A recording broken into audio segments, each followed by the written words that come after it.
Ini yang menurutku tuh lucu banget sebenarnya. Organisasi penjahat di seri ini itu udah kayak orang kantoran, men. Romcom terbaik tahun ini buatku so far Koi wa Sekai Seifuku no Atode. この番組はご覧のスポンサーの提供でお送りします。 Oke, saya minasan, datang kembali sana Speak.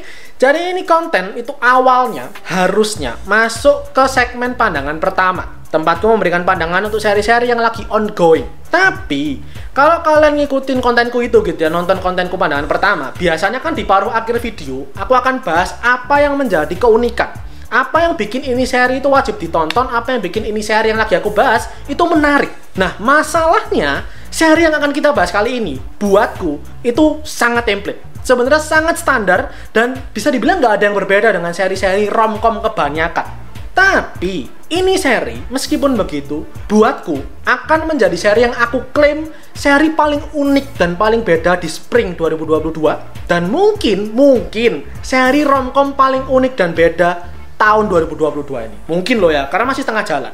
Seri itu adalah Koi wa Sekai Seifuku no Atode alias Love After World Domination. Kenapa kok kontradiktif gitu pendapatku? Aku bilang ini seri standar, template, tapi kok beda? Akan aku jelaskan. Silakan di like, share, subscribe untuk pembahasan kali ini. Jangan lupa di follow Instagram Sana Speak sebagai sahabat cinta anime, sebagai sahabat aku penikmat Koi wa Sekai Seifuku no Atode. Mari kita lagi mendapat, tapi ingat jangan sampai senang berdebat. Cukup berapa ini sebagai penikmat dalam sesi diskusi hangat.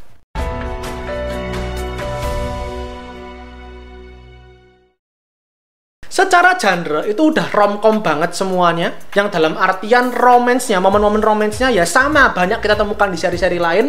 Momen-momen komedinya pun, skenario-skenarionya pun juga sudah sering kita temukan di seri-seri lain. Komedi situasional, diganggu sama calon pihak ketiga, diganggu sama orang-orang terdekat. Jadi sebenarnya kalau secara romance komedinya itu nggak ada yang terlalu gimana banget. Tetapi, apa yang berbeda? Tentu kita semua sadar, kita semua tahu apa yang beda. Ini seri mengambil angle, mengambil tema kehidupan cinta terlarang antara Power Rangers, antara Super Sentai dengan villainnya, dengan monsternya. Kita semua tahu, ini seri mengangkat tema cinta antara dua kubu yang seharusnya tidak saling mencintai. Sebenarnya kan sudah pernah ada gitu ya. Seri Kisuko Gakko no Juliet udah kayak gini sebenarnya. Tapi yang diangkat sama Love After World Domination adalah konsep yang selama ini mungkin kebanyakan dari kita kecil itu emang lihat mereka tuh bermusuhan gitu loh. Ini sesuatu yang sangat familiar dari kita masih bocah, dari kita masih balita, kita nonton di TV. Mereka tuh selalu bertarung. Aku nggak ngikutin sih ya, tapi rasanya jarang deh mereka berdamai. Atau mungkin nggak pernah mereka berdamai, atau bahkan sampai mereka mencintai. Saling menaruh hati satu sama lain, dan kemudian menjalani itu backstreet, diem-diem, sembari melawan norma-norma dan aturan-aturan yang ada. Secara konsep yang diangkat emang udah segitu uniknya, segitu nyelenehnya bisa dibilang gitu ya. Dan kita semua terpikat akan hal itu. Tapi lebih-lebih yang aku suka adalah mengangkat sisi lain, mengangkat sisi humanis dari dua belah pihak ini. Yang mana emang agak aneh sih ya gitu, maksudnya si penjahatnya, si monsternya itu ternyata adalah manusia. Dan mereka tuh punya kehidupan layaknya manusia normal. Setiap anggota, mau Power Rangers-nya, mau Gelato 5-nya, ataupun monster-monster dari Gekko-nya, itu digambarkan kalau mereka tuh sebenarnya juga manusia biasa gitu loh. Celah itulah yang coba digali sama manggakannya gitu ya. Celah itu yang coba dipakai sebagai cara untuk memelintir ceritanya supaya bisa jadi sebuah seri romcom yang asik. Jadi seri romcom yang berbeda, yang punya karakter. Mungkin bukan yang paling terbaik menurut orang-orang, romance paling oke gitu, enggak. Tapi akan jadi icon. Nyantol di kepala orang-orang kalau ada Power Rangers yang jatuh cinta, oh berarti Koi wa Sekai Seifuku no Atode. Itu perbedaan pertama. Perbedaan yang kedua, ini keren sih menurutku. Itu adalah faktor grafisnya. Aku nggak ngerti apakah studionya adalah studio Number 9. Project Number 9 lengkapnya, yang mana sudah sering kali ngegarap anime romcom dengan beragam konsep maupun art style-nya. Tapi di Love After World Domination ini, entah kenapa, grafisnya tuh bisa dibilang agak biasa, cenderung jelek, menurutku. Itu yang aku rasakan pertama kali begitu aku nonton episode pertamanya. Aku agak tersentak, karena, loh kok tipis gini ya? Aku nggak ngerti gimana jelasinnya nih ya. Aku nggak ahli soal pergrafisan dan animasi, cuman aku bisa bilang, karakternya tuh kayak tipis gitu loh. Aku nggak ngerti apakah ini mungkin emang segitu mau mengikuti art dari mangganya, mungkin gitu ya, karena aku nggak ngecek mangganya, nggak ngeliat mangganya. Mungkin memang seperti itu, sehingga secara grafis sebenarnya cenderung biasa aja. Tapi kalau kita sudah terbiasa dan nggak mempermasalahkan itu gitu ya, karena memang nggak terlalu mencolok mata banget sebenarnya. Kalau kita terbiasa, kita justru akan tersedot dengan betapa uniknya ini seri. Kayak alasan pertama tadi, perbedaan pertama tadi. Dan itu menjadi keunikan yang sangat kuat dari segi ceritanya, dari segi plotnya. Kalau kalian ingat ketika aku ngomel 2 kali di pandangan pertama, terutama Saburo no Armor deh yang baru-baru ini ya.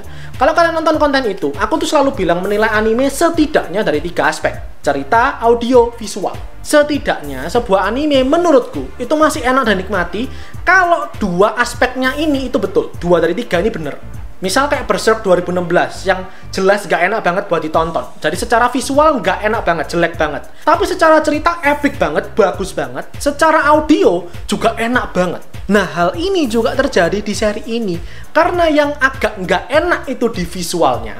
Audionya bener, opening endingnya enak-enak, kerjaan seiyunya juga bener semua, oke-oke semua.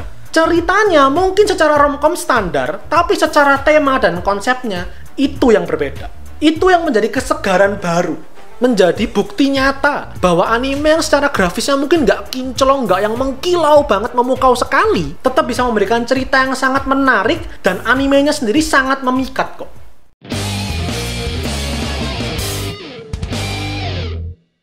Video ini sekali lagi disponsori oleh Sushiro, platform nonton anime legal pertama di Indonesia. Percaya nggak percaya, ini yang pertama. Kini Sushiro mau websitenya, mau aplikasinya itu udah oke banget. Performanya buat nonton, buat cari anime itu udah enak banget. Dan di platform lain cara bayarnya, metode pembayarannya itu kebanyakan juga ribet. Karena nggak dari Indonesia gitu kan, harus pakai PayPal, harus pakai Visa, inilah segala macem. Kalau nggak punya kan berabe gitu ya, susah gitu ya. Tapi kalau pulsa punya dong pulsa, dompet digital punya dong dompet digital. Sushiro menjembatani, ngasih fasilitas kita kalau mau nonton anime legal, nggak perlu repot metode pembayarannya. Pakai pulsa, pakai e-wallet kalian gampang. Dan nggak cuman gampang, harganya pun terjangkau sekali. Jangan khawatir kalau kalian cari anime-anime musim ini, musim-musim kemarin gitulah ya. Anime-anime ongoing banyak di Sushiro. Seri-seri yang menemani kalian untuk membunuh waktu banyak. Bahkan mungkin seri-seri underrated yang kalian nggak ngerti juga ada banyak. Jadi nggak usah kelamaan lagi, nggak usah ragu-ragu lagi. Coba langsung aja seoke apa Sushiro, cobain aja dulu seminggu. Caranya gimana? Ikutin giveaway di video ini. Rule-nya masih sama, baca aja di deskripsi di bawah. Jangan lupa nanti waktu giveaway di tag akun Instagramnya Sushiro, dan jangan cuma di tag doang, di follow juga tentunya, karena ada banyak sekali info dan kuis-kuis menarik yang tentunya ada hadiah buat kalian. Oke, jadi tunggu apa lagi? Ayo segera berlangganan dan follow Sushiro.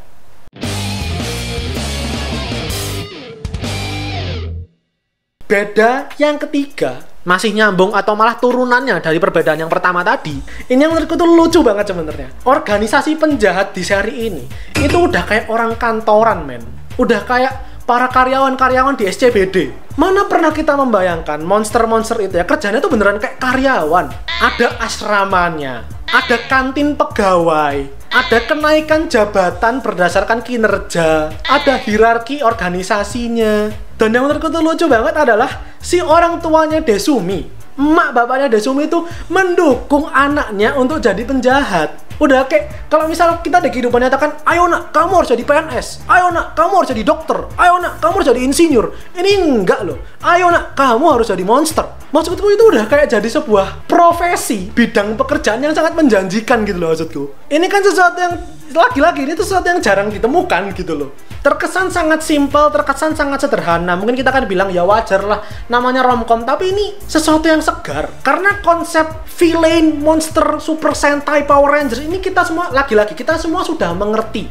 Bertahun-tahun, belasan tahun, puluhan tahun dari kita kecil. Dari tahun 70-an, dari tahun 80-an, kita semua diciptakan image. Ya kalau monster jahat, mereka memang pure jahat, maka diciptakan pasukan pengaman bumi, pelindung bumi, para Power Rangers, para Super Sentai. Angle itulah yang selalu disematkan ke kepala kita. Makanya ketika ada ini seri yang nggak cuma menyoroti kehidupan para pahlawan ini dari angle berbeda, tapi bahkan diberi bumbu romance, diberi bumbu komedi, ini sesuatu yang luar biasa. Makanya kalau aku pribadi bisa aku bilang ini yang paling unik di musim ini. Nggak cuma secara konsepnya, nggak cuma secara premisnya, tapi lebih angle ceritanya itu loh. Itu yang menurutku brilian banget. Dan nggak menutup kemungkinan maksudnya kalau nanti di summer atau di akhir tahun di fall memang tidak ada seri romcom yang mencolok lainnya yang segitu beda dan uniknya lagi. Fix sih buatku pribadi ini romcom paling oke. Romcom terbaik tahun ini buatku so far Koiwa Sekai Fuku no Atode. Yang lain bukan berarti jelek, bukan berarti biasa atau gimana. Cuman ya itu tadi, keunikannya itu loh. Keberbedaannya itu tidak segitu aneh dan tidak segitu nendang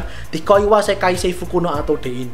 Itu menurutku yang berbeda dari seri ini. Meskipun secara romcomnya, dari angle romcomnya, dari tema romcomnya sangat amat sederhana, sangat amat template sudah banyak kita temukan. Tapi dari angle lain, dari sisi lain, kita temukan sesuatu yang unik, sesuatu yang berbeda, sesuatu yang nyeleneh, yang mengguncang pandangan kita akan si baik dan si jahat selama ini. Gimana kalau pendapat kalian? Adakah yang sudah ngikutin ini seri? Kalau belum, semoga apa yang aku sampaikan ini bisa menarik minat kalian untuk ngicipin ini seri. Silahkan lihat videonya. Kalau kalian bahasan kali ini, jangan berkomentar, di share kalian, dan terakhir jangan lupa follow Instagram Soundspeak dan subscribe. Buat kalian yang mengatasi banyak konten anime dan manga dari channel Soundspeak, karena anime dan manga yang aku suka dan juga kalian suka. So I'll see you guys in the next video. Itadashi minasan.